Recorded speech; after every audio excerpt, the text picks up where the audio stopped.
Listening Library presents The Lightning Thief by Rick Riordan. Read for you by Jesse Bernstein. Chapter 1. I accidentally vaporized my pre-algebra teacher. Look, I didn't want to be a half-blood.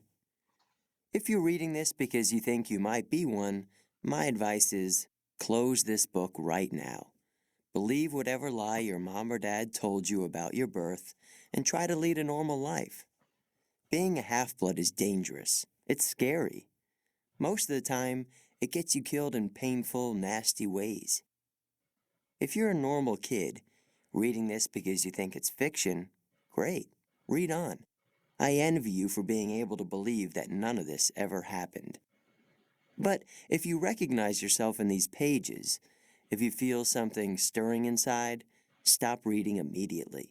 You might be one of us. And once you know that, it's only a matter of time before they sense it too. And they'll come for you. Don't say I didn't warn you. My name is Percy Jackson. I'm 12 years old. Until a few months ago, I was a boarding student at Yancey Academy, a private school for troubled kids in upstate New York. Am I a troubled kid? Yeah, you could say that.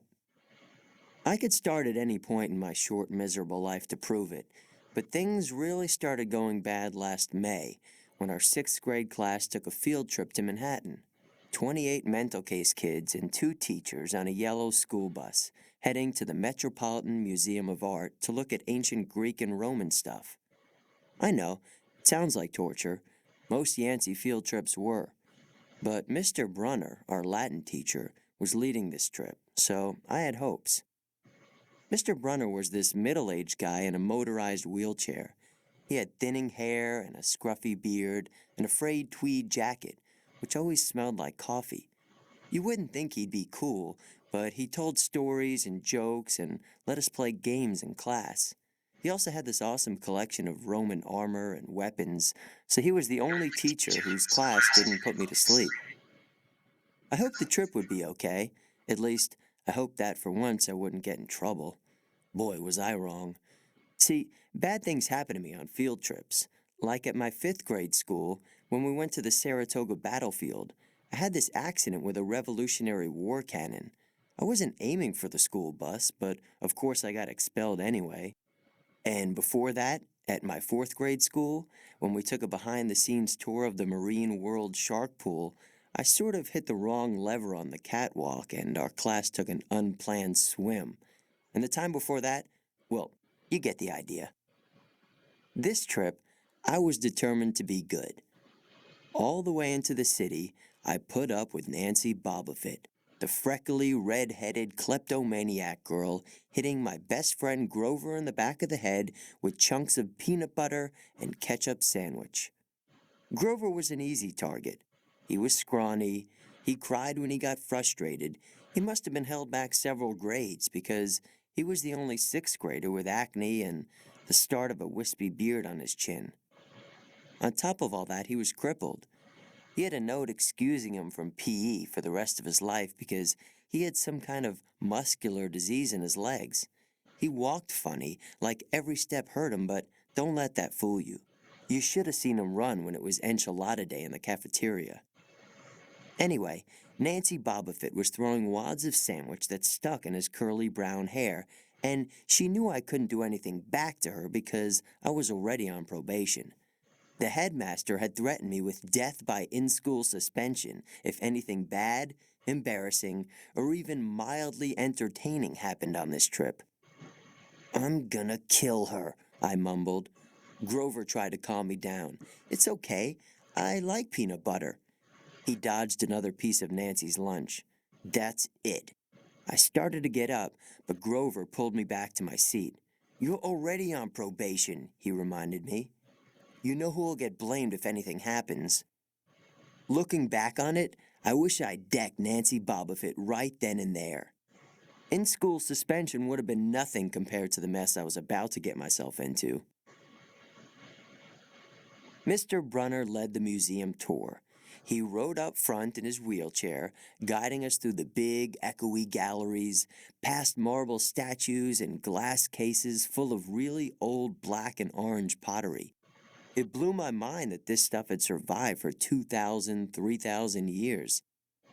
He gathered us around a 13-foot tall stone column with a big sphinx on the top and started telling us how it was a grave marker, a stela, for a girl about our age. He told us about the carvings on the sides. I was trying to listen to what he had to say because it was kind of interesting, but everybody around me was talking, and every time I told them to shut up, the other teacher, chaperone, Mrs. Dodds, would give me the evil eye. Mrs. Dodds was this little math teacher from Georgia who always wore a black leather jacket, even though she was 50 years old. She looked mean enough to ride a Harley right into your locker. She had come to Yancey halfway through the year when our last math teacher had a nervous breakdown. From her first day, Mrs. Dodds loved Nancy Bobofit and figured I was devil's spawn. She would point her crooked finger at me and say, "Now, honey," real sweet, and I knew I was going to get after-school detention for a month. One time, after she'd made me erase answers out of old math workbooks until midnight, I told Grover I didn't think Mrs. Dodds was human. He looked at me real serious and said, "You're absolutely right." Mr. Brunner kept talking about Greek funeral art. Finally, Nancy Bobofit snickered something about the naked guy on the stela, and I turned around and said, "Will you shut up?" It came out louder than I meant it to.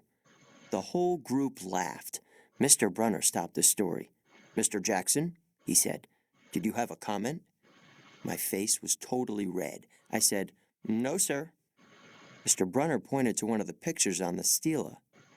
"Perhaps you'll tell us what this picture represents?" I looked at the carving and felt a flush of relief because I actually recognized it. "That's Kronos eating his kids, right?" "Yes," Mr. Brunner said, obviously not satisfied. "And he did this because—" Well, I racked my brain to remember. Kronos was the king god and... God? Mr. Brunner asked. Titan, I corrected myself. And he didn't trust his kids who were the gods, so, Kronos ate them, right? That his wife hid baby Zeus and gave Kronos a rock to eat instead, and later, when Zeus grew up, he tricked his dad Kronos into barfing up his brothers and sisters. Ew, said one of the girls behind me. And so there was this big fight between the gods and the Titans, I continued, and the gods won. Some snickers from the group. Behind me, Nancy Bobofit mumbled to a friend. Like we're going to use this in real life. Like it's going to say on our job applications, "Please explain why Kronos ate his kids." "And why, Mr. Jackson?" Brunner said. "To paraphrase Miss Bobofit's excellent question, does this matter in real life?" "Busted," Grover muttered. "Shut up," Nancy hissed, her face even brighter red than her hair. At least Nancy got packed, too. Mr. Brunner was the only one who ever caught her saying anything wrong. He had radar ears. I thought about his question and shrugged. "I don't know, sir." "I see." Mr. Brunner looked disappointed. "Well, half credit, Mr. Jackson. Zeus did indeed feed Kronos a mixture of mustard and wine, which made him disgorge his other 5 children, who, of course, being immortal gods, had been living and growing up completely undigested in the Titan's stomach. The gods defeated their father, sliced him to pieces with his own scythe, and scattered his remains in Tartarus, the darkest part of the underworld. On that happy note, it's time for lunch. Mrs. Dodds, would you lead us back outside?" The class drifted off, the girls holding their stomachs, the guys pushing each other around and acting like doofuses. Grover and I were about to follow when Mr. Brunner said, "Mr. Jackson." I knew that was coming. I told Grover to keep going. Then I turned toward Mr. Brunner. "Sir?" Mr. Brunner had this look that wouldn't let you go, intense brown eyes that could have been 1,000 years old and had seen everything. You must learn the answer to my question, Mr. Brunner told me. About the Titans? About real life and how your studies apply to it. Oh, what you learn from me, he said, is vitally important. I expect you to treat it as such. I will accept only the best from you, Percy Jackson. I wanted to get angry. This guy pushed me so hard. I mean, sure, it was kind of cool on tournament days when he dressed up in a suit of Roman armor and shouted, "What ho!" and challenged us, sword point against chalk, to run to the board and name every Greek and Roman person who had ever lived, and their mother, and what god they worshipped. But Mr. Brunner expected me to be as good as everybody else, despite the fact I have dyslexia and attention deficit disorder, and I've never made above a C- in my life. No, he didn't expect me to be as good. He expected me to be better.